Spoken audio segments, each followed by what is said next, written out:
अस्सलाम वालेकुम नाज़रीन, बजट की स्पेशल ट्रांसमिशन के साथ मैं हूं शाहिद मेतला। आज कौमी असम्बली में साल 2020-21 का बजट पेश कर दिया गया है। बजट का मजमूई जो तखमीना लगाया गया है वो 7136 अरब रुपए लगाया गया है, और जो बजट खसारा अभी तक एस्टिमेट किया जा रहा है वो 3437 अरब रुपए होगा। और जो रेवेन्यू टोटल कलेक्शन हो सकेगी इस साल के एंड पे हुकूमत की दावा कर रही है वो 6573 अरब रुपए हो सकेगी। इसके अलावा अगर टैक्स कलेक्शन की बात की जाए तो वो 5000 अरब रुपए रखी गई है। एग्जैक्टली अगर मैं बताऊं तो वो 4963 बिलियन रुपीज रखे गए हैं इस साल जो कलेक्ट किए जा सकेंगे। पिछले साल 3900 अरब रुपए का तखमीना अभी तक लगाया जा रहा है, और हुकूमत की कह रही है कि 3900 अरब रुपया इकट्ठा करने में कामयाब हो जाएंगे। कोई 900 अरब रुपए का टैक्स खसारा इस साल देखने में आ रहा है। इसके अलावा दो बहुत बुनियादी चीजें थी जिससे अवाम को बहुत ज्यादा रिलीफ पहुंच सकता था। एक ये कि तनख्वाहों और पेंशन की मद में कुछ इजाफा सरकारी मुलाजमीन एक्सपेक्ट कर रहे थे, लेकिन हुकूमत ने जवाब दे दिया और हुकूमत की जानिब से इस मद में किसी किस्म का इजाफा नहीं किया जा रहा है। और दूसरा बहुत बड़ा एक कंसर्न पेरेंट्स के लिए वो ये था कि जो फीस है डिफरेंट स्कूल्स की, उसमें हुकूमत ने पहले ये कहा कि 30% डिस्काउंट दी जाएगी, 30% टैक्स कम कर दिया जाएगा, लेकिन अब जो 2 लाख रुपए सालाना से फीस जिन स्कूल्स की ज्यादा होगी उन स्कूल्स में 100% टैक्स जो है वो कलेक्ट किया जा सकेगा। इसके अलावा तरक्याती बजट की बात की जाए तो 1324 अरब रुपए का ये बजट रखा गया है। वफाकी तरक्याती बजट 650 अरब रुपए का रखा गया है। 0.4% मनफी ग्रोथ इस साल दिखाई गई है, लेकिन आलमी इदारे ये दावा कर रहे हैं कि 2.5% मनफी ग्रोथ है। हुकूमत चूंकि बता नहीं रही है, और पिछली दफा भी हमने देखा कि जब जीडीपी की बात हो रही थी तो हुकूमत का ये दावा था कि 3.3% जीडीपी रही है, लेकिन उसके बाद इदारा शुमारियात ने उसको रिकैलकुलेट किया, रिविजिट किया तमाम फिगर्स को, और उन्होंने फिर एक और एस्टिमेट जारी किया। उसके मुताबिक 1.9% जीडीपी की ग्रोथ थी, जो हुकूमत बार बार 3.3 क्लेम करती रही है। बल्कि आज भी जब हमाद अजहर साहब कौमी असम्बली में बजट पेश कर रहे थे तो 3.3 को ही जीडीपी कंसीडर करते हुए तमाम फिगर्स जो हैं वो शेयर कर रहे थे। इसके अलावा दो मदों में इजाफी पैसे 1100 अरब रुपए के करीब रखे गए हैं, 900 अरब रुपए की ग्रांट्स रखी गई हैं, और 200 अरब रुपए की सब्सिडीज भी रखी गई हैं। हालांकि ये एक्सपेक्ट किया जा रहा था कि सब्सिडी की मद में पैसे नहीं रखे जाएंगे। गर्दशी कर्जों की बात की जाए तो 1200 अरब रुपए का हमाद अजहर साहब ने कहा कि जब हमने हुकूमत संभाली तो गर्दशी कर्जे 1200 अरब रुपए तक बढ़ चुके थे, लेकिन अब बात की जाए तो ये 2000 अरब रुपए तक बढ़ चुके हुए हैं। तो हुकूमत ने और हमाद अजहर साहब ने ये नहीं बताया कि ये जो 800 अरब रुपए के गर्दशी कर्जे बढ़े हैं ये इन्हीं के 22 महीनों में बढ़े हैं। इसके अलावा दूसरी एक और बड़ी जो एक्सपेंसेस की मद है, जो हेड है, वो बनता है आपका जो पब्लिक इंटरप्राइजेज हैं। वो जब हुकूमत आई तो तकरीबन 1300 अरब रुपए के करीब उसके खसारा थे, लेकिन वो भी अब बढ़कर 2000 अरब रुपए के करीब हो चुके हुए हैं। हमने देखा कि हमाद अजहर साहब ने ज्यादा जो बर्डन डाला, तकरीबन 20 से 25% जो उनकी स्पीच का हिस्सा था वो हुकूमत जो पिछली रही है उन्हीं पर वो मलबा डालने की कोशिश करते रहे, और उन्होंने अपनी जो चीजें थी, जो इम्प्रूवमेंट्स हो सकती थी या जो रिफॉर्म्स हो सकती थी, उसका जिक्र नहीं किया। इस बारे में एक राय ये भी सामने आ रही है कि ये शायद कारोबारी हजरात के लिए तो बजट बहुत अच्छा है क्योंकि न्यू टैक्सेस आयद नहीं किए गए हैं, लेकिन आम आवाम को शायद इसका उस तरह से रिलीफ नहीं मिल सकेगा। इस पर बात करेंगे कि ये रिलीफ बजट है या नहीं, अवामी जो एक्सपेक्टेशंस है वो मीट हो सकी हैं या नहीं हो सकी, इस पर भी बात करेंगे। ताहम कुछ जो ताजरों की डिमांड्स थी वो कुछ मीट हुई हैं और कुछ नहीं हुई। 45 अरब रुपए के टैक्सेस जो हैं वो मिनहा किए गए हैं, वो नहीं लग सकेंगे, लेकिन ताजरों की ये भी डिमांड थी कि विद होल्डिंग टैक्स जो है वो कम किया जाए, सेल्स टैक्स है, इनकम टैक्स है, ये सारे टैक्सेस जो हैं वो कम किए जाएं। और सबसे इंपॉर्टेंट बात ताजरों की जानिब से ये सामने आई थी कि बिला सूद कर्जे दिए जाएं ताकि जीडीपी की ग्रोथ बेहतर हो सके, और इसके अलावा आवाम को जो रोजगार के मौके हैं वो भी मैसर आ सके। अब कोरोना की वजह से सारा मलबा हुकूमत की जानिब से कोरोना पर डाला जा रहा है, लेकिन अगर कोरोना नहीं भी था तो तब भी ये तखमीने मौजूद थे कि 1 करोड़ से ज्यादा लोग जो हैं हुकूमत की माशी पॉलिसियों की वजह से बेरोजगार हो जाएंगे। ताहम अब ये न्यू तखमीने जो सामने आ रहे हैं उनके मुताबिक 1,59,00,000 तक अफराद जो हैं बेरोजगार हो सकते हैं अगर मुकम्मल लॉकडाउन किया जाए, और अगर स्मार्ट लॉकडाउन किया जाता है तो 14 लाख लोग जो हैं मजीद बेरोजगार हो सकते हैं। इस पर बात करेंगे। एक बहुत ही अहम फिक्रा जो मेरे ख्याल में सबसे पहले हमें इस फिक्रे से आगाज करना चाहिए, वो ये है कि हमाद अजहर साहब ने ये दावा किया है कि उन्होंने 2 साल में करप्शन का बिल्कुल खात्मा कर दिया है। और दूसरा उन्होंने ये कहा है कि 5,000 अरब रुपए हमने पिछली गवर्नमेंट्स के जो हैं वो कर्जे अदा किए हैं, जिसकी वजह से हम ज्यादा ग्रोथ उस तरह से दिखा नहीं सके। मेरे साथ अभी पैनलिस्ट हैं डॉक्टर मुसद्दिक मलिक साहब, सीनियर रहनुमा पाकिस्तान मुस्लिम लीग नून के, पीटीआई के सीनियर रहनुमा मोहसिन अजीज साहब भी हमें ज्वाइन कर रहे हैं, और इसके अलावा सलीम मांडवी वाला साहब पीपल्स पार्टी के सीनियर रहनुमा और एक्स फाइनेंस मिनिस्टर हैं, वो भी हमें ज्वाइन करेंगे। मुसद्दिक मलिक साहब से शुरू कर लेते हैं। मुसद्दिक मलिक साहब, बजट के बारे में बताइए कि बजट आपको रिलीफ बजट नजर आया, और दूसरा हुकूमत ने 2 साल में करप्शन वाकईतन खत्म कर दी है बिल्कुल? देखिए सर, इसको कई जावियों से देखा जा सकता है। अगर आप चाहें तो हम फिस्कल डेफिसिट्स की बात कर सकते हैं, प्राइमरी डेफिसिट्स की बात कर सकते हैं, एक्सटर्नल सेक्टर की बात कर सकते हैं, ट्रेड डेफिसिट्स की बात कर सकते हैं, डेट की बात कर सकते हैं। लेकिन बुनियादी तौर पे ये तमाम नंबर्स जो हैं ये एक आम आदमी के लिए, गरीब आदमी के लिए कोई मानी नहीं रखते। गरीब आदमी के नुक्ता नज़र से अगर आप इस बजट को देखना चाहें तो गरीब आदमी आपसे क्या मांगता है? गरीब आदमी आपसे नौकरी मांगता है। नौकरी कैसे आती है? नौकरी आती है तरक्की की शरह से। जितनी तरक्की होती है उतनी नौकरियां ज्यादा होती हैं। जब ये हुकूमत आई उससे पिछले साल जब हमारी हुकूमत गई तो 5.8% थी तरक्की की शरह। ये कोरोना 19 कोविड-19 आने की वजह से वाकई ही नुकसान हुआ है मईशत को। लेकिन कोरोना के आने से पहले जो तखमीना लगाया गया था, हुकूमत खुद कह रही थी कि 2.2 या 2.3 होगी तरक्की की शरह, और तमाम इदारे जो हैं वो कह रहे थे कि तरक्की की शरह 1.9% होगी। यानी 5.8% से 1.9% पे तरक्की की शरह गिरने का मतलब ये है कि लोगों को नौकरियां नहीं मिलेंगी। तो ये गरीब के लिए एक अहम चीज है। दूसरी जो अहम चीज गरीब के लिए होती है वो महंगाई की शरह होती है कि अगर नौकरी है भी तो क्या मैं अपने बच्चे पाल सकता हूँ जितने पैसे मुझे मिल रहे हैं? उसमें अगर आप देखें तो जो महंगाई की शरह है वो हम 4% पे छोड़ कर गए थे, और इस साल महंगाई की शरह 14% तक गई। और अब हुकूमत के आदाद शुमार के मुताबिक तकरीबन 10.9% के ऊपर ये साल खत्म होगा महंगाई की शरह से। तो एक तरफ तो नौकरियां लोगों को नहीं मिल सकी क्योंकि तरक्की नहीं हो सकी, दूसरी तरफ महंगाई आउट ऑफ कंट्रोल हो गई, यानी गरीब आदमी का दिवालिया निकल गया।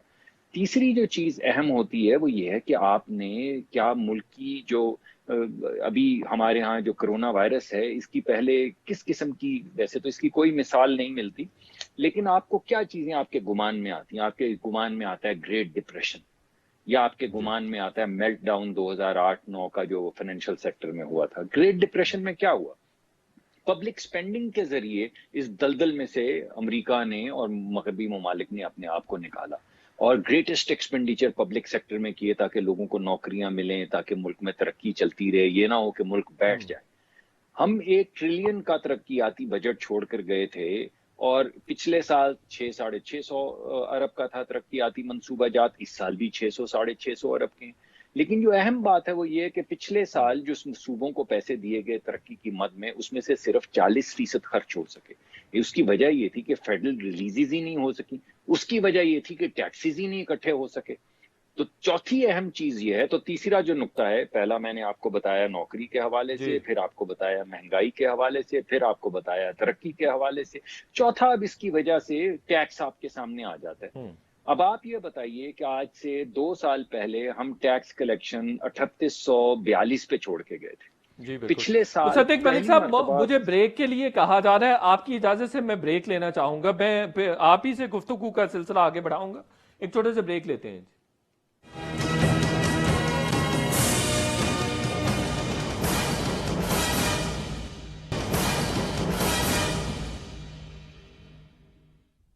वेलकम बैक नाजरीन, हम बात कर रहे हैं हुकूमत की जानिब से 2020 और 21 का बजट पेश कर दिया गया।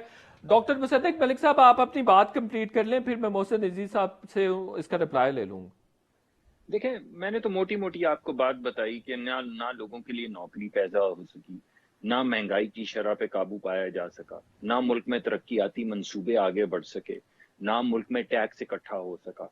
अब इससे आगे यानी हर तरफ से आप देखें तो आपको एक नाउमीदी नजर आती है गरीब लोगों के ऊपर। आज हमें हमारा ख्याल था कि अगर आप खुद कह रहे हैं अपने आदाद शुमार के मुताबिक कि महंगाई की शरह जो है वो 11% है और दरमियान में 14% भी रही है, तो कम से कम लोगों को उनकी पेंशनों में, उनकी जो लेकिन वो डॉक्टर तनख्वाहें साहब हैं कमिट कर रहे उनमें। हैं कि 6.5% पे ले जाएंगे। चले मैं दोबारा आपकी तरफ आता हूँ। नहीं देखिए ना, अगर चलिए मेरी बात सुनिए, जी अगर जी जी। मैं मान लूं आपकी बात, मैं मान लेता हूं आपकी बात, तो 7% इजाफा कर देते।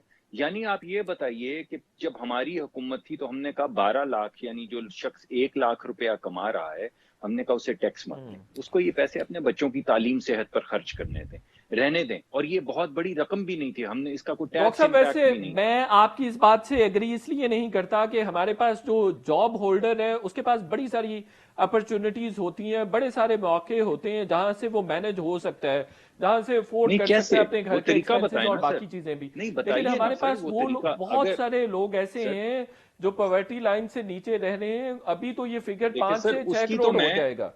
तो देखें, मैं उसकी तारीफ करता हूँ, एहसास प्रोग्राम की मैंने कभी भी उसको नहीं, अपोज नहीं मैं किया। वैसे बात कर और रहा हूँ पूरी हुकूमत ने जो दुनिया एहसास में प्रोग्राम जो के जॉब जरिए, होल्डर्स थे, जो सरकारी मुलाजमीन थे, उनकी तनख्वाहों पर कट्स लगे हैं। अमेरिका में भी देखिए लगे आपकी हैं, मर्जी, इधर देखें सऊदी आपकी अरेबिया में भी, मर्जी, बाकी आपने जगहों पर भी लगे। मैं आपसे मैं डिबेट नहीं करूंगा। जी जी जी। मैं आपको ये कह रहा हूं कि अगर आपने गरीब आदमी, ये जो लोग आपके दफ्तरों में, सरकारी दफ्तरों में काम कर रहे हैं, इनकी तनख्वाहें 28,000, 30,000, बिल्कुल ये सही। ड्राइवर बैरे, इन बेचारों को अगर 5-7% बिल, मिल जाती तो उनके बच्चों को रिलीफ मिल जाता। ना बिल्कुल मिल उनको जाना था रिलीफ रिलीफ। मिला, मैं ना बिल्कुल डॉक्टर पेंशनर्स साहब को इसी रिलीफ बात का मिला, जवाब ले ना लेता हूँ। टैक्स इकट्ठे मोहसिन अजीज हुए। साहब, आपने तनख्वाहें भी नहीं बढ़ाई और दूसरी तरफ कारोबारी तबका अभी भी ये कह रहा है कि अगर 800 अरब रुपए के आपने फंड्स रखे हैं जो आपने लोन्स में देने हैं और मैन्युफैक्चरिंग के लिए, इंडस्ट्री के लिए देने हैं, तो क्या वजह है फिर आपने सूद की शरह को कम नहीं किया है? देखिए, सबसे पहले तो बात करें इस बजट की, जो आज की बजट की बात हो रही है, जो आज का मौजू है। तो सबसे पहले not as a PTI senator, लेकिन एज ए पर्सन जो कि 40 साल जिसने कारोबार में गुजारे एंड हैव एक्सपीरियंस ऑफ मुख्तलिफ जो बोर्ड है पाकिस्तान में, स्टेट बैंक है या पीपीएल है, उनके काम किया हुआ है। सबसे पहले तो मैं ये कहूँगा कि आज के हालात में, आज के तनाजुर में जब इसको देखा जाए, तो ये मैं समझता हूँ कि बेसिकली बड़ा मुतवाजन, बिजनेस फ्रेंडली, आवाम दोस्त, और ये मैं बैलेंस्ड इसको बजट समझता हूँ। और मैं सबसे पहले हफीज शेख उनकी टीम को एक्चुअली खराज तहसीन पेश करता हूँ, मुबारकबाद पेश करता हूँ। देखिए, यहाँ पे देखें, एक जो दो चीज़ों का मुकाबला किया जा रहा है, एक पिछले साल को इस साल के साथ, और एक जो है फॉर एग्जांपल नून की हुकूमत के साथ। अगर नून की हुकूमत के साथ हम चलना शुरू कर दें तो वो तो एक अलग सी कहानी हो जाती है कि करंट अकाउंट डेफिसिट जो है वो अगर आप 20 बिलियन पे ले गए और हम 3 बिलियन पे ले आए तो इसमें क्या खराबी हुई। अगर आपने 5 साल में जीरो एक्सपोर्ट जो है उसकी इंक्रीज की थी तो इसकी क्या बात थी। फिजिकल डेफिसिट जो था आपने इंक्रीज कर दिया था, सर्कुलर डेट आपका इंक्रीज हो गया था। ये तमाम इस तरह की मोहसिन चीजें हैं अजीज साहब, जिसको कि फिजिकल डेफिसिट तो रेगुलेट किया आपने गया। भी अभी देखें, 9.4% पे पहुंचा दिए। आपकी गवर्नमेंट बहरहाल ये क्लेम कर रही है कि ये 9.1% है, लेकिन अदरवाइज जो इंडिपेंडेंट हमारे पास फिगर्स आते हैं वो तो यही बता रहे हैं कि देखिए 9.4% देखिए हो गया वो। मैं इसको इसको इस तरीके से देखता हूँ कि सबसे पहले आप आईएमएफ का वर्ल्ड इकोनॉमिक जो सर्वे, जो उनका आउटलुक है, उसको आप स्टडी करें। वो बता रहे हैं कि ये 1930 का जो ग्रेट डिप्रेशन था उसका ये मवाजना कर रहे हैं, और वो कह रहे हैं कि जी ये जो है इसमें कंट्रैक्शन आएगा, 3% का कंट्रैक्शन आएगा, और जो एडवांस ममालिक हैं उनमें 6% तक का कंट्रैक्शन आ सकता है। अब ऐसे में जब आप ये हदफ देते हैं और इसमें जो है आप 4.9 का जो है टैक्स कलेक्शन का टारगेट देते हैं और टोटल रेवेन्यू 6.5 देते हैं, देखिए आपके पास रहता क्या है। सबसे पहली बात तो ये कि जब आपके पास ये आता है आपका तकरीबन 2.9 57% के हिसाब से 2.9 ट्रिलियन तो निकल जाता है सुबह के लिए। बाकी आपका 2.1 2.2 ट्रिलियन निकल जाता है सिर्फ और सिर्फ डेट सर्विसिंग के लिए। आपको मालूम है कि पिछले 2 सालों में 7.7 ट्रिलियन की डेट सर्विसिंग की गई। उसके बाद जो है इसको अगर आप देखें, एक्सपेंडिचर को देखें, तकरीबन 1300 जो है 1.4 ट्रिलियन जो है आर्म फोर्सेस को, फिर सिविल ब्यूरोक्रेसी को चला जाता है। तो बजट में पीछे रहता क्या है? This is what is called deficit. तो ये वो डेफिसिट है मोहसिन अजीज जिसमें कि साहब, आपके GDP पास चलता है इस और सब डेफिसिट कुछ को चलता कम है। करने के लिए दो तीन विंडोज मौजूद थी। एक तो आप टैक्स कलेक्शंस को ज्यादा बढ़ा सकते थे, वो नहीं बढ़ा वही सके। आपको अर्ज फिर करना चाह रहा एक्सपोर्ट को हूँ बेहतर कर सकते थे, वो कि नहीं कर सके। बल्कि आपने जो लोन्स थे, इकोनॉमी को कर्जे थे, उनको भी आपने ज्यादा कर दिया कि आपने इकोनॉमी को रुपी को डीवैल्यू कर दिया। इकोनॉमी को स्टिमुलेट करने के लिए सबसे पहले देखिए जो कंस्ट्रक्शन इंडस्ट्री है जिसके साथ 50-60 इंडस्ट्री वाबस्ता है उसको स्टिमुलेट करने के लिए एक पैकेज दिया गया। नंबर 2, इस बजट में आप देखें एहसास प्रोग्राम में पैसे रखे गए। फिर आपकी जो इंडस्ट्री है उसको स्टिमुलेट करने के लिए 20,000 रॉ मटेरियल जो है उसके ऊपर जो है तो ये ड्यूटी को स्लैश किया गया, उसकी ड्यूटी खत्म की गई ताकि वो रॉ मटेरियल आए और वो इंडस्ट्री में यहाँ प्रोसेस हो और इंडस्ट्री वहाँ से चलना शुरू हो। फिर उसके बाद जो आपके इस तरीके से आप देखें जो हमारी जो बाकी चीजें हैं कोरोना के लिए यहाँ पे पैसे रखने जरूरी थे 70 बिलियन उसमें रखे गए। अब ये जो चीजें हैं अब पेटी दिल जो है यहाँ आई है उसके लिए 10 बिलियन जो है रुपए रखे गए। ये जो है वो इस तरह की चीजें हैं जिसको के हमें देखना था।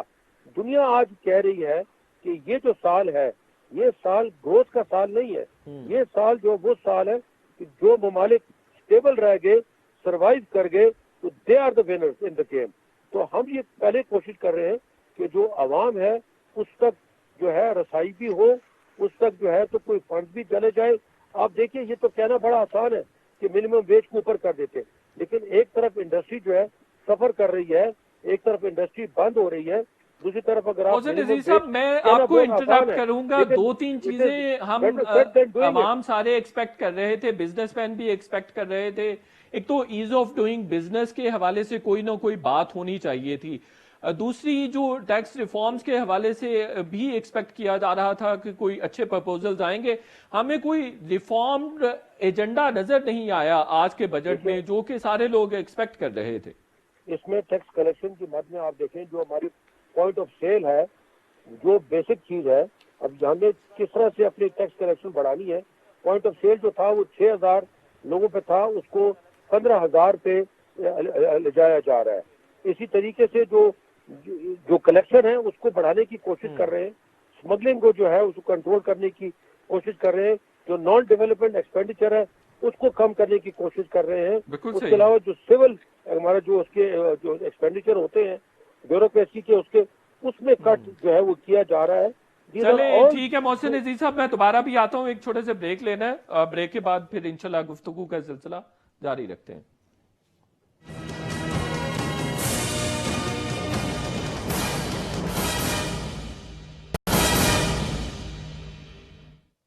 वेलकम बैक नाज़रीन। डॉक्टर मुसद्दिक मलिक साहब, जब मोहसिन अजीज साहब ये बात करते हैं कि करंट अकाउंट डेफिसिट बहुत ज्यादा था और एक्सपोर्ट्स भी ज्यादा मुस्लिम लीग नून ने नहीं बढ़ाई, तो ये बात किसी हद तक तो सच है।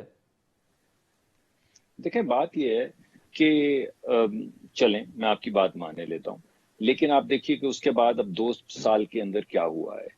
इन्होंने स्ट्रैटेजी ये बनाई कि हमने एक्सटर्नल सेक्टर यानी हमारी एक्सपोर्ट और इंपोर्ट का जो फर्क है उसको ठीक करना है। तो उसका तरीकाकार तो ये होना था कि एक्सपोर्ट बढ़नी चाहिए थी, एक्सपोर्ट तो बढ़ी नहीं है। इन्होंने किया क्या, ये असद उमर साहब की स्ट्रैटेजी थी, ग्रैंड स्ट्रैटेजी, क्योंकि वो भी अपने आप को एरिस्टोटल समझते हैं। तो उन्होंने क्या किया, उन्होंने 6% जो इंटरेस्ट रेट था उसको बढ़ा के 13% कर दिया।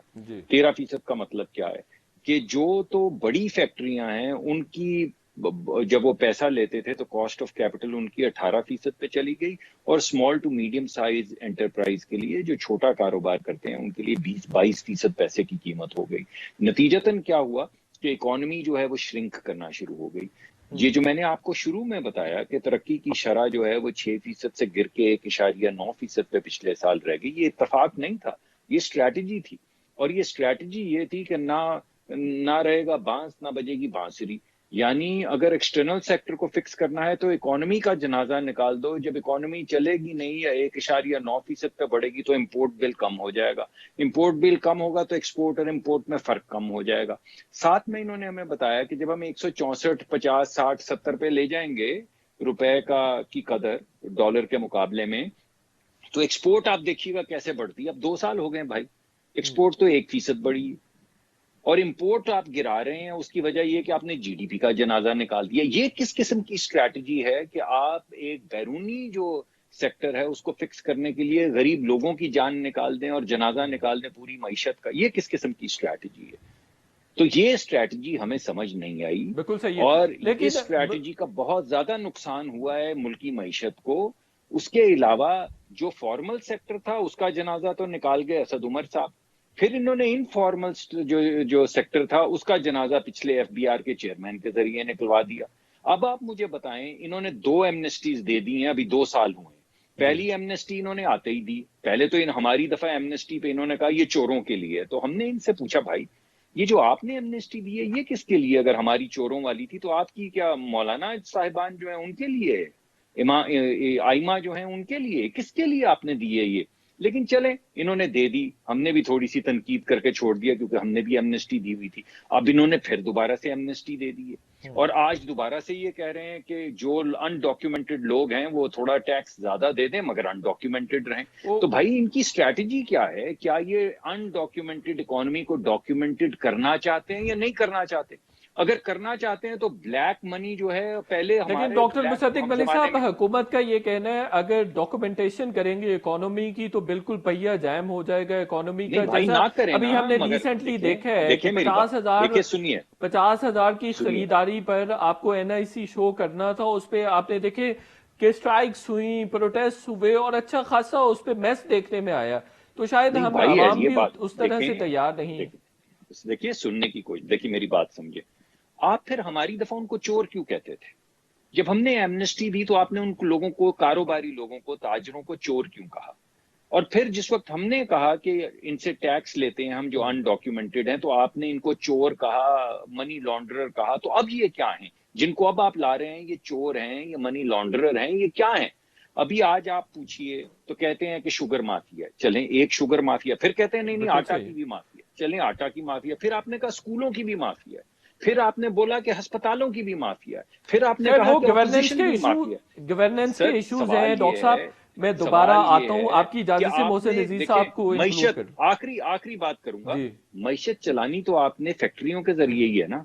अगर ये सारे माफिया हैं और हर एक को आप चोर समझते हैं तो पहली बात है कि चोरों को ब्रेक क्यों दे रहे हैं? और अगर दे रहे हैं तो उनको चोर क्यों कह रहे हैं जिनके जरिए मईशत बिल्कुल सही, चलानी है? बिल्कुल सही। आप करना क्या चाह रहे हैं? आप डॉक्यूमेंट करना चाह रहे हैं, नहीं करना चाह रहे? जिस तरह आप कोरोना चला रहे हैं उसी तरह मईशत बिल्कुल चला रहे सही हैं। यानी आपने 3 महीने में लोग भी मार दिए, मईशत भी नहीं चलने दी। एक स्मार्ट, अजीब स्मार्ट लॉकडाउन बिल्कुल था सही ये। है। खैर उसी वो तरह कोई, मईशत के मुझे साथ लगता आप है कर कोई रहे हैं। और भी इशू है, वो पॉलिटिकल इशू भी है, इसलिए हुकूमत उस तरह से सख्त इकदाम कोरोना के लिए नहीं कर रही। मोहसिन अजीज साहब पता ये नहीं क्या इशू फरमाइएगा है कि भाई। 3900 अरब रुपए से अगर, जो कि अभी तखमीना है और वो भी काफी मुश्किल लग रहा है, तो 49 अरब रुपए आप कैसे इकट्ठा कर सकेंगे? 25% की अब एकदम से ग्रोथ नजर आएगी, तो ये कैसे पॉसिबल बना सकेंगे? जो दूसरी तरफ आप खुद ही कह रहे हैं कि जो इकोनॉमीज कोविड-19 की वजह से सरवाइव कर जाएंगी वो बेहतरीन इकोनॉमीज होंगी। देखिए 2-3 बातों पे मैं यहाँ बात तस्करा करना चाहता हूँ, आपकी बात पे भी आता हूँ। ये देखिए एक्सपोर्ट्स जो है ये हमारी बड़ी थी क्वांटिटेटिवली, अगर आप देखें तो हमारी एक्सपोर्ट्स बड़ी थी। वर्ल्ड रिसेशन के बावजूद जो है क्वांटिटेटिवली बड़ी थी, और इसमें जो है चूंकि एक्सचेंज रेट को अनरियलिस्टिकली फॉर 5 इयर्स को कॉन्ट्रैक्ट रखा गया, वो अनरियलिस्टिक रेट से, तो उसकी वजह से वो इंडस्ट्री जो है, जो एक्सपोर्ट ओरिएंटेड इंडस्ट्री थी, वो बंद हो गई।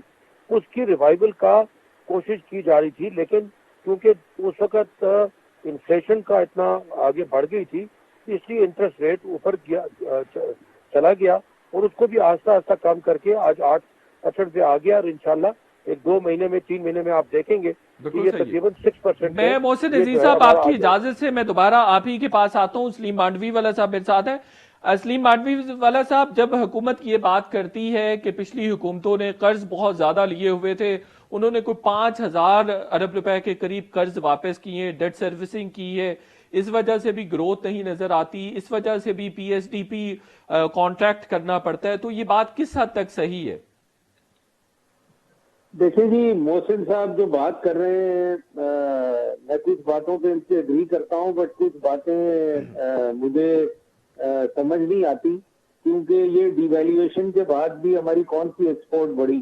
और हिस्टोरिकली भी आप देखें कि डीवैल्यूएशन हमारी जब हमारी गवर्नमेंट थी तो I mean we reached an export of 25 billion और डॉलर उस वक्त बिलो 100 था throughout the export when we reach 25 billion.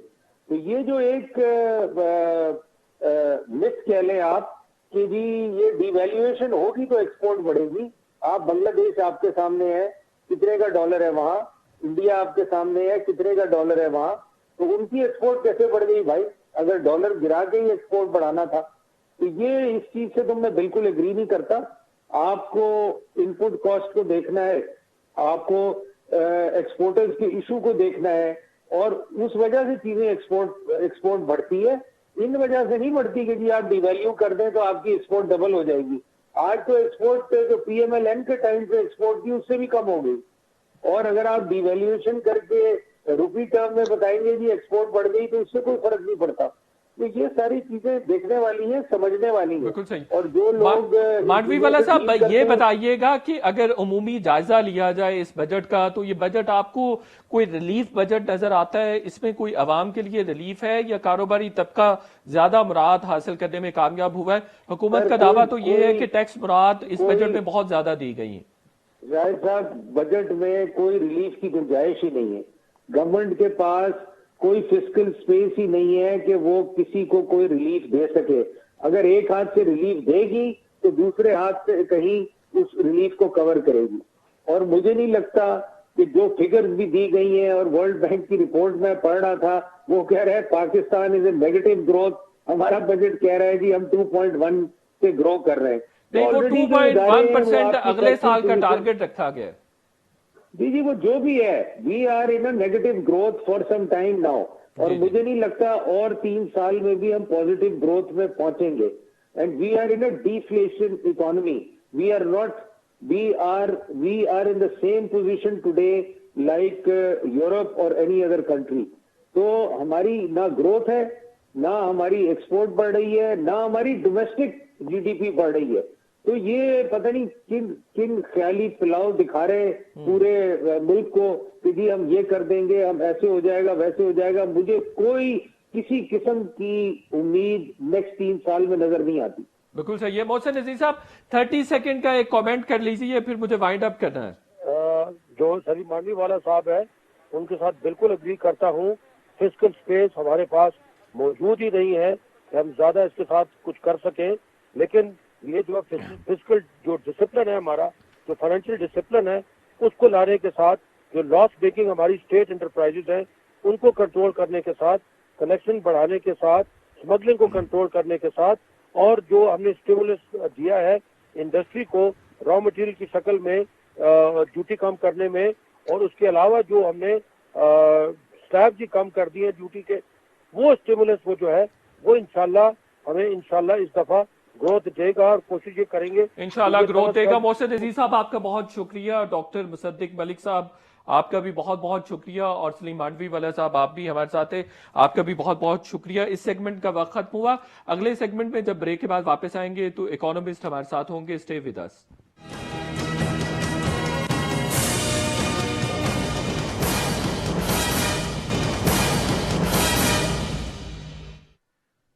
Welcome back नाजरीन, हम बात कर रहे हैं हुकूमत की जानिब से आज बजट पेश किया गया है। 7136 अरब रुपए का ये टोटल बजट है, जिसमें डिफेंस के लिए भी 1279 अरब रुपए रखे गए हैं और इसके अलावा भी गरीबों के लिए भी काफी सारे इमदादी पैकेजेस का ऐलान किया गया है। अब हुकूमत का दावा यह है कि कोरोना की वजह से मुआशी हालात काफी ज्यादा खराब हुए, जिसकी वजह से मुआशी ग्रोथ जो है वो नेगेटिव में चली गई। लेकिन हुकूमत ये बात भी कर रही है कि 0.4% है मनफी जो ग्रोथ है पाकिस्तान की मईशत की, लेकिन जो इंडिपेंडेंट सर्वेज आ रहे हैं उसके मुताबिक ये 2% से भी ज्यादा है, जिसकी वजह से इकोनॉमी बिल्कुल श्रिंक होकर रह गई है। दूसरा एक और भी हुकूमत की जानिब से क्लेम नजर आ रहा है, वो ये कह रहे हैं कि 17% जो टैक्सेस हैं, टैक्सेस कलेक्शन है वो बड़ी है, लेकिन अभी टैक्सेस खैर जमा हो रहे हैं, कलेक्शन हो रही है, 30 जून तक ये कलेक्शन मुकम्मल हो सकेगी। फिर अंदाजा किया जा सकेगा कि कितने परसेंट एग्जैक्टली कलेक्शन हुई है। इन सब इश्यूज पर भी बात करेंगे और ये भी बात करेंगे कि ये बजट कैसा था, रिलीफ बजट था नहीं था, आम आवाम तक इसका कोई ट्रिकल डाउन इफेक्ट पहुंच सकेगा या सिर्फ जो टैक्स मुराद हैं अमीर तबके के लिए ही महदूद रह सकेंगी, कारोबारी तबके के लिए ही महदूद रह सकेंगी। हमारे साथ डॉक्टर इकरामुल हक साहब हैं, माहिर टैक्स अमूर हैं, आबिद सुलहरी साहब माहिर मईशत हैं, किसी तारुफ के मोहताज नहीं है और मारूफ बिजनेसमैन, कारोबारी लीडर भी हैं, कारोबारी हलकों की नुमाइंदगी करते हैं। सिराज कासिम तेली साहब भी इस सेगमेंट में हमें ज्वाइन करेंगे। सबसे पहले आबिद सुलहरी साहब, मैं आपसे शुरू करना चाहूंगा। जब हुकूमत ये बात करती है कि कोविड-19 की वजह से उनको सबसे ज्यादा नुकसान हुआ है और मुआशी जो ग्रोथ थी वो मनफी में चली गई, ये बात किस हद तक सही है? जबकि हम ये भी देखते हैं कि जो कोविड-19 से पहले भी मुआशी आशारिये कोई अच्छे नहीं थे। जी मिर्जा साहब, इसमें काफी हद तक सदाकत है कि कोविड-19 ने पूरी दुनिया के जो मईशत है उसको उल्टा कर दिया और पाकिस्तान जो है कोई एक्सेप्शन नहीं है। लेकिन पाकिस्तान के केस में अगर हम देखते हैं तो जो दो कम से कम चीजें ऐसी हैं जो कि कोविड से पहले भी खराब थी। एक हमारा जो टैक्स रेवेन्यू टारगेट था FBR का, और वो जब शब्बर जैदी साहब तवील रुखसत पे गए तो वो जो 2-2.5 महीने का गैप आया जिसमें कि कोई फुल टाइम इंतजामी सरबराह नहीं था FBR का या नहीं थी, तो मेरा ख्याल है कि उसकी वजह से जो रेवेन्यू टारगेट थे वो सारे के सारे आउट ऑफ ट्रैक हो गए और बाद में कभी भी उस तरीके से वापस नहीं आ सके। और इसी तरीके से जो हाई इंटरेस्ट रेट था उसने यकीनी तौर पे मैन्युफैक्चरिंग का जो सेक्टर था उसको अफेक्ट किया।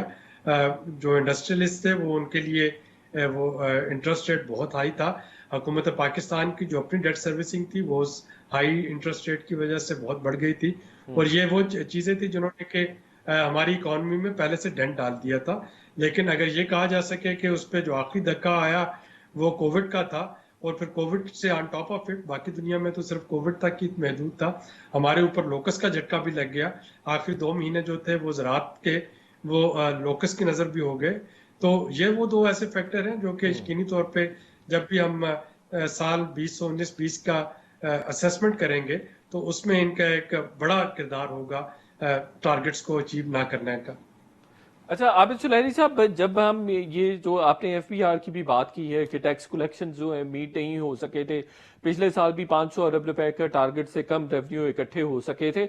अब जो इन्होंने अनरियलिस्टिक जिसको टारगेट भी कहा जा सकता है रखा गया है कि 4900 बिलियन जो है वो इकट्ठे किए जा सकेंगे FBR से, आप समझते हैं ये टारगेट अचीव हो सकेगा जबकि सर्वाइवल भी इकोनॉमी का मुश्किल नजर आ रहा है? देखिए, इस वक्त हुकूमत की मजबूरी ये थी कि एक तरफ IMF के साथ नेगोशिएशन चल रहे थे और IMF को ये बावर करवाने की कोशिश की जा रही थी कि 4900 बिलियन जो है ये एक ओवर एस्टिमेटेड टारगेट है। लेकिन IMF ने जो रिलैक्सेशन दी वो सिर्फ ये दी कि जी 3 महीने के बाद इसको दोबारा रिव्यू कर लिया जाएगा कि उस वक्त कोविड के और लोकस की सिचुएशन जो है वो कैसी होती है। अगर वो बेहतर होती है तो यकीनी तौर पर ये टैक्स जो है ये रियलिस्टिक होगा और अगर खुदा न खास्ता उस वक्त जो डिजीज है वो पीक पे पहुंची हुई हो या लोकस का अटैक जो है वो बेकाबू हो रहा हो तो फिर आई एम श्योर कि IMF जो है वो इसको सरफे नजर करेगी, इसको इग्नोर करने की कोशिश कर रही होगी। जिस चीज को वो इग्नोर नहीं करेगी वो है कि नॉन जो पॉलिसी फिस्कल स्लिपेजेस हैं, यानी अगर हम जो एनर्जी सर्कुलर डेट है उसकी वजह से फिस्कल डेफिसिट बढ़ा दें या PIA स्टील मिल रेलवेज के खसारे की वजह से या जैसे उन्होंने मना किया कि आप तनख्वाहें और पेंशन जो है वो ना बढ़ाएं, तो वो जो नॉन डेवलपमेंटल एक्सपेंडिचर है अगर वो कर रहे होंगे और उसकी वजह से आपका फिस्कल डेफिसिट होगा तो उसको IMF इग्नोर नहीं करेगा। लेकिन अगर कोविड की वजह से या लोकस की वजह से या सोशल प्रोटेक्शन की वजह से ऐसा होता है और टारगेट पूरे नहीं होते तो IMF इसको सरफे नजर कर रहा होगा और ये टारगेट मेरे ख्याल में डाउनवर्ड रिवाइज हो जाएंगे। बिल्कुल सही। अच्छा, जो 6.5 ट्रिलियन रुपीस का जो टारगेट रखा गया है रेवेन्यू का, वो आप समझते हैं कि नॉन टैक्स रेवेन्यू से भी इकट्ठा हो सकेगा, मैनेज हो जाएगा, हुकूमत कर सकेगी? मेरा नहीं ख्याल वो मैनेज होगा क्योंकि लास्ट अगर हम ये रवा माली साल के अगर देखते हैं तो जो नॉन टैक्स रेवेन्यू में एक बड़ी फिगर है 1100 अरब रुपए की, वो स्टेट बैंक का प्रॉफिट है और स्टेट बैंक का प्रॉफिट इसलिए आया था कि स्टेट बैंक इंटरेस्ट रेट बहुत हाई था जिसकी वजह से स्टेट बैंक प्रॉफिट कमा सका। लेकिन अब मैं ये फोर्सी कर रहा हूँ कि जुलाई में इन्फ्लेशन कम होने की वजह से शायद इंटरेस्ट रेट को 1% और कम हो जाए। तो अगर कम होता है तो स्टेट बैंक का प्रॉफिट भी उसी प्रोपोर्शन से गिरेगा। तो ये थोड़ा सा ओवर एम्बिशियस है, लेकिन जैसा कि मैंने कहा कि शायद ये नंबर जो है इस वक्त गाइडिंग नंबर है। असल चीज जो है वो ये होगी कि 3 महीने के बाद कोविड किस तरीके से अनफोल्ड होता है। बिल्कुल सही। ये एक छोटे सा ब्रेक मुझे यहाँ लेना है, और ब्रेक के बाद जब आएंगे तो बजट के हवाले से मजीद भी काफी सारे पर्थ हैं, उनको खोलने की कोशिश करेंगे।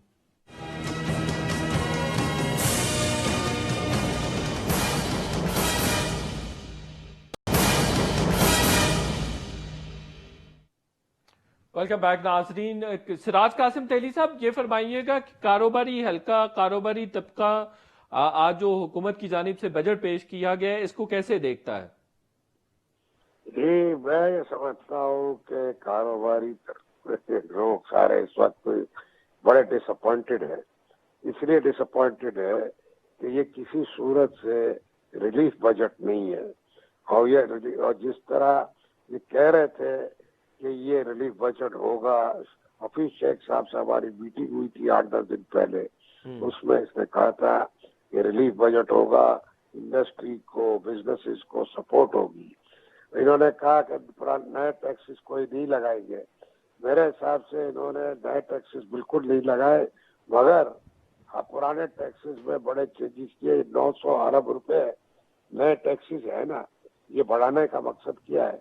ये टैक्सेस ही है, चाहे पुरानों में ऐड किया। इसी तरह नहीं, सॉरी, मैं आपकी बात नहीं समझ सका। ये पुराने टैक्सेस तो कोई 700 अरब रुपए के एक दफा लगाए गए थे और 170 अरब रुपए के दूसरी दफा लगाए गए थे। ये तो पिछले साल जो लगाए गए थे, ये वो टैक्सेस हैं। आप कह रहे हैं कि उन टैक्सेस को भी खत्म किया जाना चाहिए था? नहीं नहीं नहीं, नहीं, ये पिछले साल नहीं लगाए भाई। ये अभी इस वक्त इनके बेशक मिसाल के तौर पे ये मशरूबात में एनर्जी ड्रिंक को एफईडी इन्होंने 13% से 25% कर दिया। बिल्कुल ये सही। तो अभी बजट में बोला है ना, आप फिगर देखो जाके, उसमें बिल्कुल इसी तरह चेंजेस किए हैं। दूसरी बात ये है कि भाई इस वक्त कोरोना वायरस है, शायद ये समझते हो चला गया है, और लॉकडाउन की वजह से हर बिजनेस, चाहे छोटा बिजनेस हो, बड़ा हो, इंडस्ट्री हो, इंपोर्ट हो, एक्सपोर्ट हो, एसएमईज हो, सारे परेशान हुए, सारे तकलीफ में हैं। आपको अक्रॉस द बोर्ड रिलीफ देने चाहिए थे, बिजली में, गैस में, या आपको टैक्सेस में, वो आपने नहीं किया। अब पॉइंट ये है कि ये बजट आप नोट कर ले, मैं ये समझता हूँ कि ये बजट 6 महीने के अंदर रिवाइज होगा और इसमें करेक्शन हो गए। इसमें कोरोना ने अभी कहीं नहीं जाना जी। ये कोरोना के साथ हमें जीना है, तो वो इसी तरह होगा कि अगर ये काम आगे नहीं चलेगा, या लॉकडाउन वापस हो गया, तो बहुत सारी इंडस्ट्रीज वैसे ही बैंकरप्ट हो रही है, छोटे मोटे बिजनेसेस बंद होने वाले हैं, इसलिए कि वो पहले ही मार खा चुके हैं। तो ये बजट ना रिलीफ बजट है और ना ये सर्वाइवल का बजट होना चाहिए सही मानों में, ताकि बिजनेसेस को सरवाइव कराए 1 साल। और इनके पास बड़ा फिस्कल डेफिसिट, फिस्कल स्पेस बन रही है। IMF ने मौखर कर दिया 1 साल के लिए, G20 ने किया हुआ है। ये सारे डेब्ट सर्विसिंग करनी है, सबसे बात करके मौखर करा लेते हैं, और अभी करें।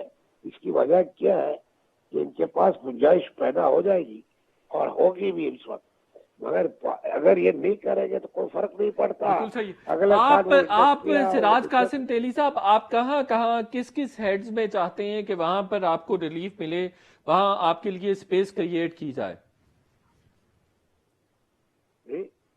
आप बतौर बिजनेसमैन कहाँ चाहते हैं कि वहां करेक्शन की जरूरत है, और टैक्सेस में और जो इजाफी ड्यूटीज हैं उनको कम किया जा सकता है, और जिसकी वजह से बिजनेसेस जो हैं वो ग्रो नहीं कर रहे हैं? कौन से ऐसे सेक्टर्स हैं, कौन सी ऐसी जगह हैं? हमने कराची चैम्बर से इनको प्रपोजल दिए थे कि जितने भी टैक्सेस है, सेल टैक्स, हम तो कह रहे थे आधे कर दो, 1 साल के लिए करना है, पर वापिस कर देना आप रिवर्स, ताकि 1 साल गुजर जाए या आपका मुश्किल वक्त गुजर जाए जी। मगर इन्होंने कहा कि नहीं, हम कुछ करेंगे। ना सेल टैक्स में कमी की, ना एफईडी में जनरल कमी की। हाँ, इन्होंने क्या किया है कि रिलीफ कहा दी है, एक कंस्ट्रक्शन इंडस्ट्री को सीमेंट वगैरह कम करके, या टूरिज्म इंडस्ट्री को और ये इस तरह के पिक एंड चूज करके दिया है, अक्रॉस द बोर्ड नहीं दिया। बिल्कुल सही है। और अगर इन्होंने पेट्रोलियम में कम किया प्राइसेस अक्रॉस द बोर्ड, ये अप्रिशिएट अच्छा किया, मगर इनको ये टैक्सेस में कम करना बहुत जरूरी था। कैश फ्लो क्रिएट होगा, कॉस्ट ऑफ डूइंग बिजनेस नीचे जाएगा, तो ये बिजनेसेस बचेंगे ना। अब मैं ये आपको कह रहा हूँ कि 2-3-4 महीने में आप देख रहे हैं बहुत सारी बिजनेसेस बैंकरप्ट हो जाएगी, बहुत सारे बिजनेसेस हो गए नहीं। ये टैक्स कहाँ से लेंगे? टैक्स देने वाली तो लोकल इंडस्ट्रीज है सारी, उनको रिलीफ नहीं मिलेगा, सरवाइव नहीं करेंगे तो आगे गाड़ी कैसे चलेगी? बिल्कुल सही है। सिराज कासिम तेली साहब, मैं सेनेटर मोहसिन अजीज साहब भी हमारे साथ हैं, इनसे आपकी बातों का जवाब भी लेंगे। डॉक्टर आबिद सुलहरी साहब भी हमारे साथ हैं। एक छोटे से ब्रेक लेते हैं और ब्रेक के बाद जब वापस आएंगे तो इस गुफ्तगू को आगे बढ़ाते हैं।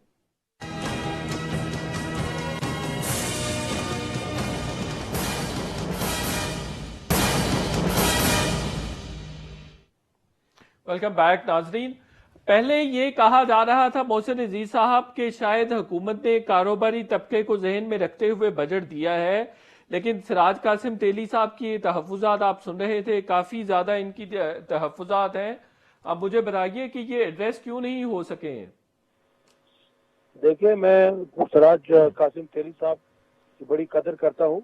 ये हमारी कम्युनिटी के बड़े मायनाज लीडर हैं, बड़ी मदद से ये जो है कारोबार में भी है और इनका माशाल्लाह बड़ा अच्छा नाम है। मैं इनकी सारी बात तो सुन नहीं सका क्योंकि लाइन ड्रॉप हो गई थी लेकिन ये कि जो इनकी विश लिस्ट है, एक्चुअली अगर आप समझें तो वही गवर्नमेंट की भी विश लिस्ट है, वही हमारी भी विश लिस्ट है। और हम भी यही चाहते थे कि ये जो मराहत ये मांग रहे हैं उनको अगर पूरा नहीं तो आधा कम से कम दे दिया जाए। लेकिन जिस तरह पहले मैंने अर्ज किया कि हमारे पास, अच्छा, मैं जो सिराज कासिम तेली साहब ने बातें की है ना, उसको रिपीट कर देता हूं। उन्होंने कहा कि इनकम टैक्स जो है इसको कम किया जाना चाहिए था, सेल्स टैक्स को कम किया जाना चाहिए था, और ये भी कि जो कर्ज वगैरह हैं उनकी भी जो शरह है सूद की वो भी कम की जाती। यही कराची की जानिब से मुतालबात कल भी सामने आए थे। देखिए, आपको मैं फिर वही अर्ज करूं कि अगर 4.9 ट्रिलियन का अगर टैक्स कलेक्शन का टारगेट है और वो टैक्स कलेक्शन के दोबारा अर्ज करता हूं कि उसमें से भी 2.7 ट्रिलियन जो है वो आपके सूबों को चला जाए, उसमें से आपका 2 ट्रिलियन के करीब जो है वो चला जाए डेट सर्विसिंग में, उसके बाद आपकी आर्म फोर्सेज है, उसके बाद आपकी सिविल ब्यूरोक्रेसी है, तो यहाँ पे तो आपका बजट खत्म हो जाता है। अब उसके बाद शुरू हो जाता है सारा डेफिसिट। अब डेफिसिट को आप कहाँ तक लेकर जाएंगे और डेफिसिट को कहाँ से आप पूरा करेंगे? हमारे पास अभी और लोन लेने की न गुंजाइश है और न हमें लेना चाहिए। और हम भी ये समझते हैं कि फर्दर जो है हम तो देखिए, जो डेट टू जीडीपी रेशियो है, जब नून लीग की हुकूमत हमें मिली तो तकरीबन 78% था, जो कि आज आके 87% चला गया। तो वी हैव नो मतलब ये वहां पे हमारे पास कोई गुंजाइश नहीं है।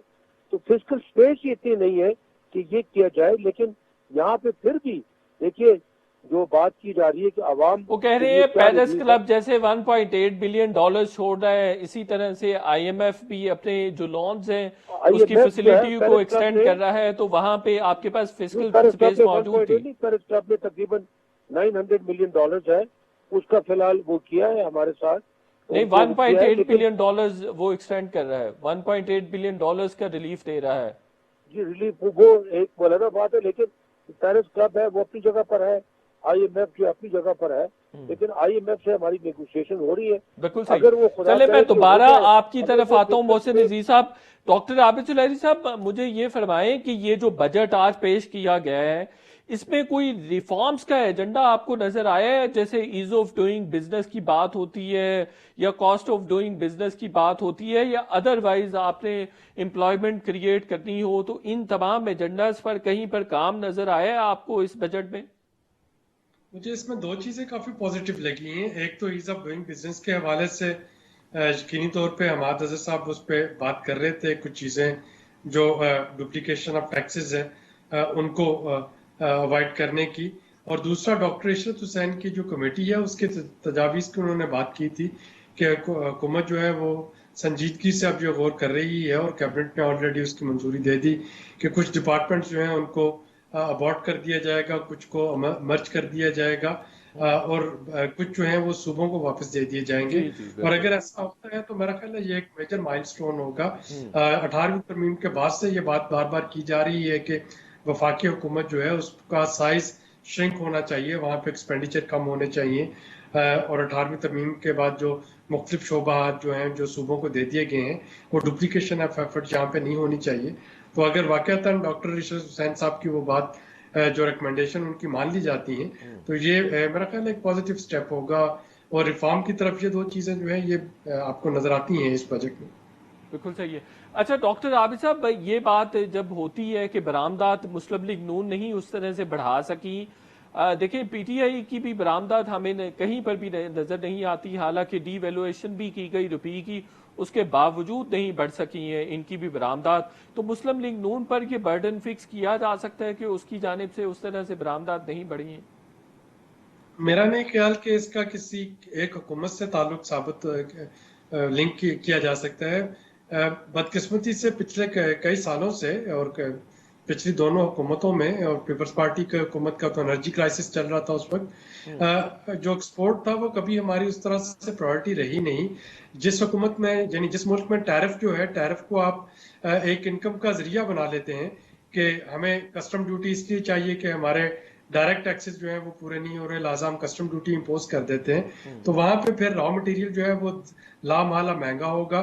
जहां पे रिसर्च एंड डेवलपमेंट जो है वो नहीं करेंगे इंडस्ट्रियलिस्ट, वो टैरिफ प्रोटेक्शन में चले जाएंगे, तो वहां पे वो फिर बाकी दुनिया के साथ compete नहीं कर पाएंगे। आज जो जब हम बात करते हैं एक्सपोर्ट्स बढ़ाने की तो उसका मतलब नंबर ऑफ पीसेस को एक्सपोर्ट करना नहीं है, उसका मतलब डॉलर टर्म में दरामद बढ़नी है। आप एक ब्रांडेड जीन बेच लें और 20 जो है वो नॉन ब्रांडेड जीन बेच लें, अगर उनका जो है 1 और 20 का बराबर है तो शायद जो नंबर है वो मैं कम बेचूं, लेकिन मुझे चाहिए होगा कि मैं वैल्यू एडिशन करूं, सप्लाई चेन का हिस्सा बनूं। और ये चीजें बदकिस्मती से पिछली जो तीनों हुकूमतें, पीपल्स पार्टी, पीएमएलएन और अब जो मौजूदा हुकूमत भी है, तो शायद इसमें उस तरीके से इसको प्रायोरिटाइज नहीं कर पाई है और इसको हमें फोकस करना होगा अगर हम काम। बिल्कुल सही है। मैं दोबारा भी आपकी तरफ आता हूँ। सिराज कासिम तेली साहब, ये फरमाइएगा कि अभी ये हुकूमत ने एक बात तो ताजरों की मानी है जो बड़ी इंपॉर्टेंट है, और कैपिटल गेन टैक्स जो है उसको 8 से 4% पे ले आया गया है। ये भी बहुत बड़ी अचीवमेंट है जो हुकूमत की जानिब से ताजरों के लिए है। दूसरी बड़ी बात जो शनाख्ती कार्ड पर 50,000 रुपए पर खरीदारी पर दिखाना था, देना था, कॉपी हैंड ओवर करनी थी शॉपकीपर के या जो मिल मालिक के हवाले, वो अब उसकी मुद्दत, उसकी जो रकम है उसको बढ़ा दिया गया है, 1 लाख रुपए तक लेकर आया गया है। तो इससे काफी सारा रिलीफ तो मिलता है। ये 2-3 चीजें काफी इफेक्टिव रहेंगी बिजनेसमैन के लिए। नहीं, आपकी बात सही है, छोटी मोटी चीजें इधर उधर जो ने की है, मगर मेन मकसद देखे, मैं आपको ये फिर से कहूंगा कि कोरोना वायरस की वजह से जो बिजनेसेस को हर्ट हुआ है उनके सर्वाइवल कोई नजर नहीं की। उन्होंने कोरोना का वायरस को समझ के ये बजट नहीं बनाया, इनके हिसाब से कोरोना वायरस चला गया लगता है। मेरे हिसाब से ये कोरोना वायरस की वजह से जो नुकसान हुए हैं, जो इंडस्ट्री को प्रॉब्लम हुए, इंपोर्टर एक्सपोर्टर सारे फंसे हैं उसमें, विविध एसएमईज बहुत तकलीफ में हैं। अगर इन सबको ये रिलीफ देते ऐसे कि सर, मैं तो 1 साल के लिए कह रहा हूँ ना, मैं परमानेंट तो नहीं कह रहा था, और अभी भी देखा है, अब मैं जो कह रहा हूँ, मैं आपको ये कह रहा हूँ कि आप अगले 6 महीने देख लेना जो मैं कह रहा हूँ, उसका रिजल्ट क्या आता है। इसमें तो कोई ज्यादा दूर नहीं है ना। अब बात क्या है, इनका फोकस 2 जगह पे था। इनका फोकस एक था कंस्ट्रक्शन इंडस्ट्री पे, जहाँ इन्होंने रिलीफ दिया है, सीमेंट के रेट कम किए वगैरह वगैरह, वो उनका फोकस था। बिकॉज इनके मंशूर के हिसाब से जो प्रॉब्लम था कमिटमेंट ऑफ हाउसिंग का, वो चलो ठीक है, बहुत अच्छी बात है, उससे 54 इंडस्ट्रियां भी चलेगी, कुछ होगा आगे। दूसरा इनका फोकस है टूरिज्म पे। वो खान साहब के जो दो सब्जेक्ट थे उन पे तो इन्होंने फोकस दिया, बाकी इकोनॉमिक मैनेजर्स ने बाकी बिजनेसेस को, एक्सपोर्ट को या किसी को भी उस तरह बेनिफिट नहीं दिया कि वो सरवाइव करे। और मेरे हिसाब से आगे जाके तकलीफ होगी। इनको सोचना चाहिए, इसलिए सोचना चाहिए कि अगर ये सरवाइव नहीं करेंगे तो टैक्स कौन देगा इनको? टैक्स देने वाली तो लोकल इंडस्ट्रीज है ना, बिल्कुल सही। लोकल बिजनेसेस है, और वो सारे पाकिस्तान में इंडस्ट्रियलिस्ट बैठे हुए हैं, इम्पोर्टर्स एक्सपोर्टर्स बैठे हुए हैं, यही टैक्स देते हैं, पोर्टों पे यही टैक्स देते हैं, इम्पोर्ट एक्सपोर्ट पे। अब पॉइंट मेरा सिर्फ यही है कि ये जो रेवेन्यू के टारगेट्स हैं इनके, ये पूरे ही नहीं होंगे। ये आप लिख लो अभी, अगर ये पूरे हो तो मुझे बता देना। अच्छा सिराज कासिम तेली साहब, 3-4 और भी फिगर्स हैं जो हमारे सामने आते हैं। फॉर एग्जांपल कोई 7 लाख बिजनेस इंटरप्राइजेज ऐसी थी जिनको 491 अरब रुपए के जो लोन से उनके वो एक्सटेंड किए गए, लोन फैसिलिटी को एक्सटेंड किया गया। एक तो वो बहुत बड़ी मुराद कही जा सकती है, और दूसरा 800 अरब रुपए मजीद भी नए साल के लिए रखे गए हैं जिससे डिफरेंट जो बिजनेसमैन है वो फायदा उठा सकेंगे। शरह सूद 8% ही है अभी भी, लेकिन ये 800 अरब रुपए भी जेरे इस्तेमाल आ सकेंगे। तो ये तो 1200-1300 अरब रुपए का बिजनेसमैन के लिए पैकेज तो रखा गया है। मैं आपको ये बताता हूँ कि ये जिसकी आप बात कर रहे हो स्टेट बैंक की जो उसके स्कीमों के तहत दिए, ये सिर्फ बड़े बिजनेसेस को, बड़े इंडस्ट्रियलिस्ट को दिए गए, इसलिए तनख्वाहों की मद वगैरह में वो 4% में जो दिया है।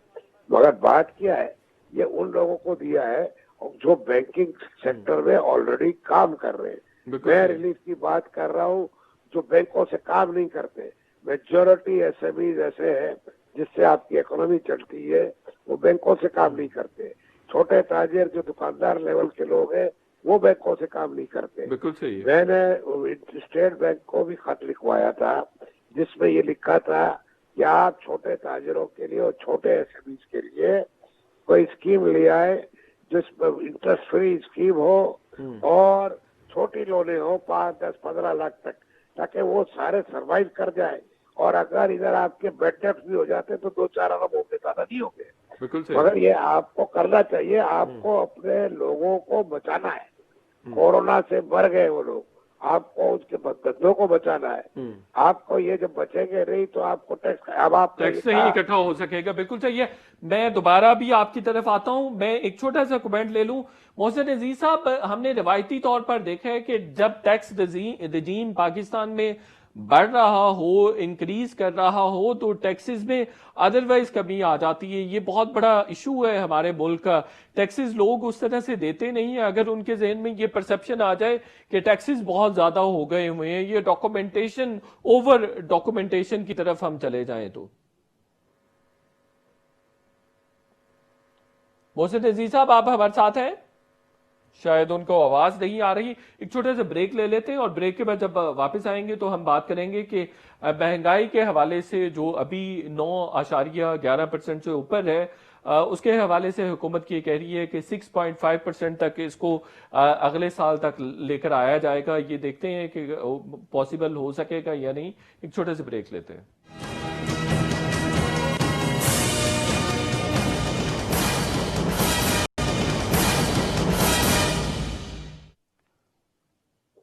वेलकम बैक नाजरीन। हुकूमत ये दावा कर रही है कि 6.5% तक जो इन्फ्लेशन रेट है उसको 2021 में लाया जाएगा।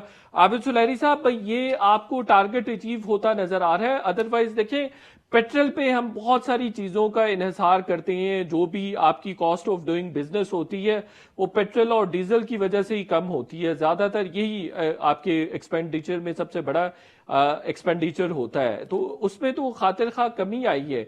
तो आप समझते हैं इन्फ्लेशन रेट भी कम हो सकेगा?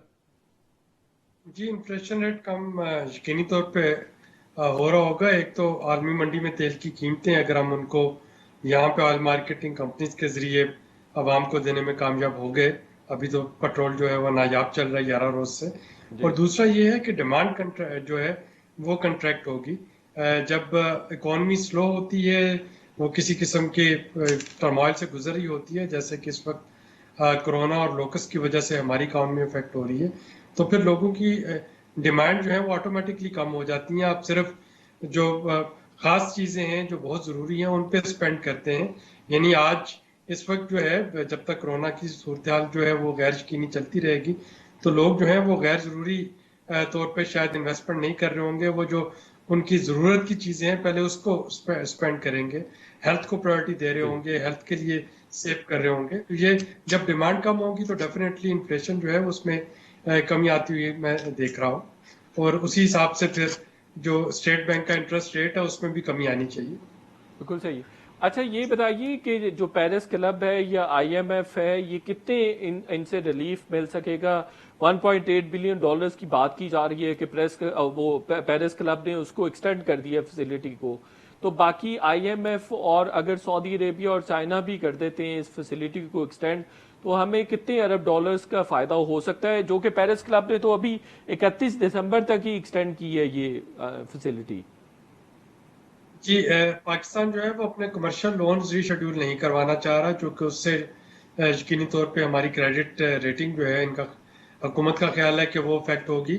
सऊदी अरब और चाइना जो है ये चूंकि फ्रेंडली कंट्रीज हैं, और मेरा ख्याल है कि ये भी हमें डेट रीशेड्यूलिंग जो है वो दे रहे होंगे। सऊदी अरब तो ऑलरेडी ज्यादा पैसे उसके जो है वो इन काइंड हैं, जो कि डेफर्ड पेमेंट पे ऑयल जो हमें मिल रहा जी, है। बाकी इन दोनों ममालिक 3.25 बिलियन डॉलर्स।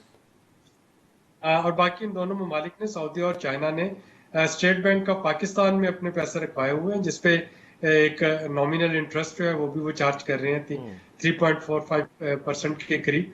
तो वो जो है वो आगे रीशेड्यूल हो जाएगा। तो पाकिस्तान को अगर जो पैसे वापस करने थे उसकी तनाजुर में देखते हैं, तो शायद जो इमीडिएट रिलीफ मिल रहा होगा वो यही होगा कि दिसंबर तक 1.8 बिलियन डॉलर की जो पेमेंट करनी थी वो पाकिस्तान नहीं करेगा। और वो भी उन्होंने कहा है कि उस कुशन को आप कोरोना की ट्रीटमेंट के लिए इस्तेमाल करें या सोशल प्रोटेक्शन के लिए इस्तेमाल करें। उससे ज्यादा का जो रिलीफ है फिलहाल मैं वो नहीं देख रहा हूँ। बिल्कुल सही है। सिराज कासिम तेलीता साहब, आप जो करेक्शन की बात कर रहे हैं, अब एक्सपेक्ट ये किया जा रहा है कि अगर मिनी बजट आता है जो कि अगस्त या सितंबर में पॉसिबल है, तो ये जो इकोनॉमिक करेक्शन होगी वो शायद उस तरह से कारोबारी तबके के लिए मफीद ना हो, बेहतर ना हो, चूंकि ये पहला बजट है जिसमें उस तरह से टैक्सेस नहीं इम्पोज किए गए हैं। तो फिर आपके पास क्या ऑप्शन हो सकता है? देखें, इन्होंने कल परसों जो सर्वे बताया था वो 9 महीने के हिसाब से बताया था। जी ये बिल्कुल। 3 महीने कोरोना के नहीं थे उसमें। उसके बावजूद इनका टैक्स कलेक्शन हर चीज का टारगेट से कम थी। जी बिल्कुल। अब ये 3 महीने कोरोना के जो आखिरी निकले हैं, इसके मतलब ये हुआ कि इनकी जीडीपी ग्रोथ इस वक्त माइनस में है, और ये फिर माइनस में मुझे को बता रहा था कि वो 4-5% माइनस होगा इस वक्त। अब उसमें से ये रिवर्स करेंगे 2.1 से व्हाटएवर, ये आप समझते हो सकता है, मैं तो नहीं समझता। ये और इसमें कोरोना अभी भी मौजूद है, अभी भी प्रॉब्लम है, अभी भी सारे बिजनेसेस फुल स्केल पे नहीं चल रहे। तो मैं ये कह रहा हूँ कि ये बात एक बात आप समझे, इनको अपने एक्सपेंसेस कम करने से वो नहीं किए। ये कहता है ना कि हुकूमत को अपने पेट पे पत्थर बांध के खर्चे कम करके ये चीजें करनी चाहिए। बिल्कुल सही। वहाँ कहीं पे कमी नहीं हुई, वहाँ कोई भी चीज में कमी नहीं हुई। तो पॉइंट क्या है कि आपने बिजनेसेस को बचाना है कि नहीं, सवाल ये है। बिल्कुल अगर सही। नहीं बचाना है तो 4-6 महीने बाद आपको नजर आ रहा है वहाँ तो टैक्स कहाँ से आएगा। ये सारा पॉइंट एक्चुअली सारों को, ये हर चीज को सामने रख के फैसला करे कि आपका मुल्क तकलीफ में है, आपको आगे दुनिया की सोचनी है या अपने मुल्क को बचाना है। आप यह सर्वाइवल की बात है। आप बाकी मुल्कों को देखें तो सर्वाइवल के हिसाब से चल रहे हैं। बिजनेसेस का सर्वाइवल आपके मुल्क का सर्वाइवल है, ये आप समझ लें। ये हम इनको 1 महीने से समझा रहे हैं जी। मगर शायद तो वो हुकूमत कह रही है इसीलिए तो उन्होंने टैक्स मुराद दी है कंस्ट्रक्शन इंडस्ट्री को। पहले कोई 30 बिलियन रुपीस का पैकेज दिए, इसके अलावा भी टैक्स रिफॉर्म्स उनको दी, टैक्स मुराद दी। अब जो है अदरवाइज भी कोई टैक्सेस नहीं लगाए गए इस बजट में। मुझे ये बताएं कि जो पेट्रोल और डीजल की कीमतें कम हुई हैं उसका भी फायदा बिजनेसमैन को तो हुआ है, लेकिन हमने देखा है कि वो पास ऑन नहीं हो सके अवाम के पास, अवाम उस तरह से रिलीफ नहीं हासिल कर सकी है। इसकी क्या वजह है? अरे उसमें कॉस्ट ऑफ डूइंग बिजनेस कम हुआ होगा। जी बिल्कुल। आप सही कह रहे हो, मगर मुझे एक बात बताओ, ये कंस्ट्रक्शन इंडस्ट्री और टूरिज्म इंडस्ट्री 2 इंडस्ट्रियां चल पड़ेगी तो आपका वोट ठीक हो जाएगा। तो ठीक है, बिस्मिल्लाह। इसलिए कि मैं देखा ना बाकी बहुत सारी इंडस्ट्रीज है इधर। तो ये ऑटोमोबाइल इंडस्ट्री किस हाल में है देख लो आप, बाकी इंडस्ट्रियल की साल में है। पॉइंट क्या है कि आपको तो अक्रॉस द बोर्ड आपकी बिजनेसेस को बचाना है। इस वक्त भी पोर्ट पे 22,000 कंटेनर पड़े हुए हैं। वो इसलिए भी बड़ी मुश्किलों से उसको 15 दिन का फ्री टाइम करवाया, तो अभी शिपिंग लाइन वाले और कंटेनर टर्मिनल वाला उसका मसला हल नहीं होगा। वो फेडरल गवर्नमेंट को नजर नहीं आ रहा कि भाई पोर्ट पे इतने सारे कंटेनर पड़े हुए हैं, लोगों के बिजनेसेस रुके हुए हैं, वो डैमेज खा रहे हैं। ये देखो ना, हर जगह पे फंसे हुए, वो लॉकडाउन की वजह से फंसे थे, वो अभी तक पूरे क्लियर नहीं हुए। तो अब ये छोटी छोटी 10 चीजें और है इस तरह की, तो जो सारे मामला चौक हुए थे वो अब चल रहे हैं। अभी तक देखे रेस्टोरेंट नहीं खुले, बहुत सारे बिजनेसेस नहीं खुले। बिल्कुल सही। तो आप ये बताओ कि ये जो नहीं खुले ये आस्ते आस्ते बंद हो जाएंगे, दे कांट अफोर्ड, तो ये सारी उम्र इसी तरह बैठे रहेंगे। तो ये फर्क तो है। बिल्कुल फर्क है। गवर्नमेंट को जरा ग्राउंड रियलिटीज को समझना चाहिए। बिल्कुल सही है। और नीचे आके देखना चाहिए। मजीद रिलीफ की जरूरत है आपको। बिल्कुल सही है। डॉक्टर आबिद सुलहरी साहब, आखिरी कमेंट कर दीजिए, ये फरमाइए कि पेट्रोल सस्ता हो गया, डीजल सस्ता हो गया, अदरवाइज भी काफी सारी चीजों में हमें बेहतरी नजर आई है इस बजट के हवाले से। स्पेसिफिकली अगर बात की जाए, ये तमाम बेनिफिट्स कैसे पास ऑन होंगे? हुकूमत को क्या ऐसे इकदाम करने चाहिए कि जितना रिलीफ उन्होंने रेंडर किया है ये आगे अवाम तक पहुंच सके? देखिए, जो पेट्रोलियम है उस पर तो अभी आला अदलिया ने भी नोटिस लिया हुआ, और यकीनी तौर पे जो ऑयल मार्केटिंग कंपनीज हैं वो ओगरा को अपना रोल प्ले करना होगा, मिनिस्ट्री ऑफ पेट्रोलियम को रोल प्ले करना होगा। और अगर वो इफेक्टिवली रेगुलेटर का रोल प्ले करते हैं तो कोई वजह नहीं कि जो रिलीफ हुकूमत देने की कोशिश कर रही है तेल की कीमतों में वो आवाम तक ना पहुंचे। उसके अलावा अगर हम इस बजट में देखते हैं जो बाकी की कुछ चीजें हैं, कुछ विद होल्डिंग टैक्स का जो रिलीफ दिया गया है, कुछ फाइलर्स के लिए मुराद हैं, वो भी यकीनन अनाउंस हो जाएंगी। इसमें जो असल चीज एक जो कि अप्रिशिएट करनी चाहिए वो इंपोर्टेड सिगरेट्स और सगार और बेड़ी पे जो ड्यूटी बढ़ाई गई है वो मेरा ख्याल है एक खुशाइन चीज है, और इसको मकामी तंबाकू पे भी कर देना चाहिए था। इस वक्त हम हमेशा ज़रायत और लाइवलीहुड का वो आड़ लेके जो मकामी तंबाकू काश्त किया जा रहा है उसको एग्जम्प्ट कर देते हैं। वहां पे जो किसान हैं जो कि तंबाकू उगाते हैं उनको कुछ अल्टरनेटिव लाइवलीहुड से इंट्रोड्यूस करवाने चाहिए, क्योंकि ये हम अपनी सेहत के साथ खेल रहे हैं। तंबाकू की इंडस्ट्री को टैक्स जो बेनिफिट देना वो ऐसे ही कर दिया गया आज। जैसे कि हम अपनी बीमारियों को टैक्स फ्री कर रहे हो, तो इसको जरूर टैक्स नेट पे आना चाहिए था। इसी तरीके से मोटरसाइकिल और रिक्शास वगैरह पे जो टैक्सेस की में कमी आई है, विद होल्डिंग टैक्स उससे उठाया गया एडवांस टैक्स, वो एक पॉजिटिव चीज है। जो डबल कैबन्स पे टैक्स बढ़ा है, मेरा ख्याल अगेन वो चूंकि एक स्टेटस सिंबल बनी हुई थी मुख्तलिफ जो ब्रांड्स की डबल कैबन्स, तो वो एक अप्रिशिएबल चीज है। तो इस बजट में काफी सारी चीजें ऐसी हैं जब आप इसको माइन्यूटली पढ़ें जो कि वाकईतन होनी चाहिए थी, लेकिन इसका ओवरऑल इम्पैक्ट जो है वो हुकूमत किस तरीके से क्रिएट करना चाहेगी कि covid response it is yet to be seen. बहुत शुक्रिया डॉक्टर आबिद सुलहरी साहब, और सेनेटर मोहसिन अजीज साहब भी हमारे साथ हैं, सिराज कासिम तेली साहब आपका भी बहुत बहुत शुक्रिया। कल फिर इंशाल्लाह आपसे मुलाकात होगी। इस प्रोग्राम के हवाले से अपना फीडबैक जरूर दीजिएगा। इंशाल्लाह कल आपसे मुलाकात होगी। तब तक के लिए इजाजत, अल्लाह हाफिज।